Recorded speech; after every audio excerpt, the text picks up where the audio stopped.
थंडीचं माहेरघर असलेल्या निफाडला यावर्षी साधारण 4.5 अंश सेल्सिअस इतकी किमान तापमानाची नोंद झालेली आहे.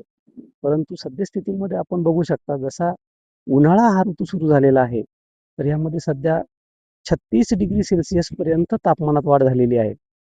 आणि या वाढलेल्या तापमानामुळे पिकांची पक्वता लवकर येते आहे. गहू असेल, हरभरा असेल, ज्वारी असेल, ही पिकं लवकर तयार होणार.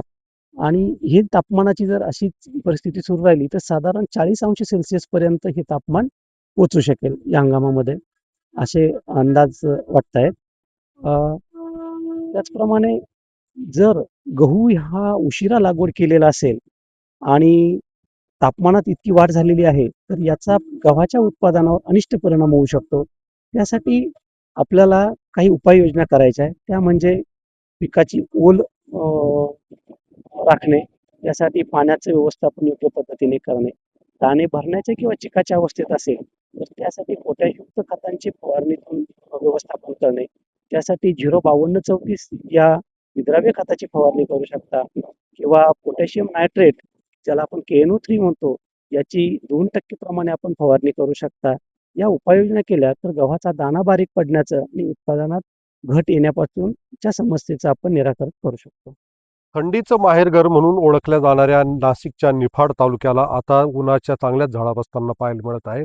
आपण पाहू शकतात का मी आता निफाड तालुक्यातील कुंदेवाडी येथील गहू संशोधन केंद्रामध्ये असलेल्या हवामान विभागाच्या या ठिकाणी आलेला असून या ठिकाणी आपण पाहू शकतात का किमान तापमानाचा पारा जो आहे तर तो या थंडीमध्ये 4.5 अंशापर्यंत खाली आलेला होता. मात्र आता वाढत्या उन्हामुळे उन्हाचा कमाल तापमानाचा पारा जो आहे तर तो आता 36.8 पर्यंत पोहोचलेला आहे.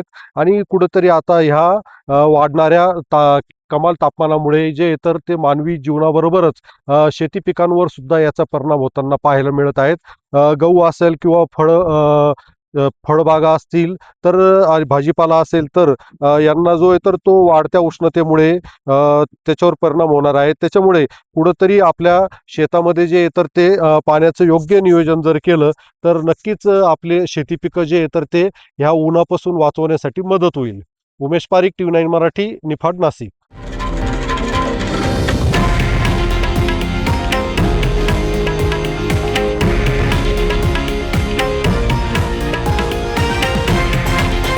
हे आहे देशातील नंबर 1 न्यूज नेटवर्क आणि आपण पाहत आहात TV9 मराठी, एकमेव.